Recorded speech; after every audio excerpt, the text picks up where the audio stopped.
Kerala Blasters F സിയുടെ മലയാളി താരങ്ങളായിട്ടുള്ള സച്ചിൻ സുരേഷ്, വിപിൻ മോഹനൻ, പിന്നെ പഴയ താരം ഇപ്പോൾ ഒഡീഷ എഫ് സിയുടെ താരവുമായിട്ടുള്ള രാഹുൽ കെ പി തുടങ്ങിയ താരങ്ങൾക്ക് അതിരൂക്ഷമായിട്ടുള്ള വിമർശനമാണ് ഇപ്പോൾ സോഷ്യൽ മീഡിയയിൽ ഉയർന്നുകൊണ്ടിരിക്കുന്നത്. കഴിഞ്ഞ ദിവസം തൃശ്ശൂരിൽ വെച്ച് നടന്ന ഒരു പ്രദർശന മത്സരത്തിൽ, സെവൻസ് മത്സരത്തിൽ ഇവർ പന്ത് തട്ടി എന്നുള്ളതാണ് ഇവർക്കെതിരെ ഉന്നയിക്കപ്പെടുന്ന പ്രധാനപ്പെട്ട ആരോപണം. താരങ്ങളെ അനുകൂലിച്ചുകൊണ്ടും പ്രതികൂലിച്ചുകൊണ്ടും ആളുകൾ രംഗത്തുണ്ട്. എന്തുകൊണ്ട് അനുകൂലിക്കുന്നതെന്ന് ചോദിച്ചു കഴിഞ്ഞാൽ വന്ന വഴി മറക്കുന്നത് എങ്ങനെ, അതുകൊണ്ട് ഒരു സെവൻസ് മത്സരത്തിൽ കളിച്ചുകൊണ്ട് വലിയ പ്രശ്നങ്ങളൊന്നും ഇല്ല എന്നാണ് അനുകൂലിക്കുന്നവർ പറയുന്നത്. പക്ഷേ പ്രതികൂലിക്കുന്നവരുടെ സ്റ്റാൻഡ് കുറച്ചുകൂടി സ്റ്റേബിളാണ്. അവർ പറയുന്നത് എന്താണെന്ന് വെച്ചാൽ, ഒരു പ്രൊഫഷണൽ ക്ലബ്ബുമായിട്ട് കോൺട്രാക്റ്റിൽ ഇരിക്കുന്ന സമയത്തോളം മറ്റേതെങ്കിലും ക്ലബ്ബുകൾക്കോ സംഘടനകൾക്കോ വേണ്ടി കളിക്കാൻ പോവുക എന്നത് നഗ്നമായിട്ടുള്ള ഒരു കോൺട്രാക്റ്റ് ലംഘനം തന്നെയാണ്. ഇത് ബ്രീച്ച് ഓഫ് കോൺട്രാക്റ്റ് ആയിട്ട് എടുത്തുകൊണ്ട് വേണമെങ്കിൽ താരങ്ങളുടെ ക്ലബ്ബുകൾക്ക് അവർക്കെതിരെ അച്ചടക്ക നടപടി എടുക്കാം എന്നുള്ളതാണ്.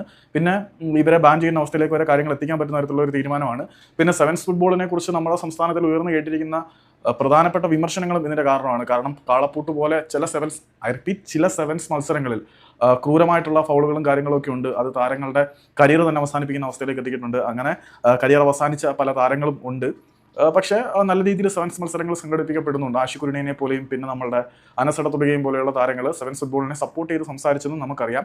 പക്ഷേ സെവൻസ് ഫുട്ബോളിൽ നിയമങ്ങൾ 11സിനെക്കാട്ടിൽ കുറച്ചുകൂടി വ്യത്യസ്തമായിരുന്നത് കൊണ്ട് തന്നെ, കാർഡൻ ഫൗളുകൾ വരുന്നത് കൊണ്ട് തന്നെ ഇതുപോലുള്ള പ്രൊഫഷണൽ പ്ലേയേഴ്സ് സെവൻസ് മത്സരങ്ങൾ കളിച്ച് പരിക്ക് പറ്റിക്കഴിഞ്ഞാൽ അത് അവരെ കോൺട്രാക്ട് ചെയ്തിരിക്കുന്ന ക്ലബിന് വലിയ പ്രശ്നമാകും. അതിൻ്റെ റെസ്പോൺസിബിലിറ്റി ആരെടുക്കും എന്നൊക്കെയുള്ള ചോദ്യങ്ങൾ ഉയരുന്ന സാഹചര്യത്തിൽ ഈ വിമർശനങ്ങളിൽ കഴമ്പില്ല എന്നും നമുക്ക് പൂർണ്ണമായിട്ടും പറയാൻ പറ്റില്ല.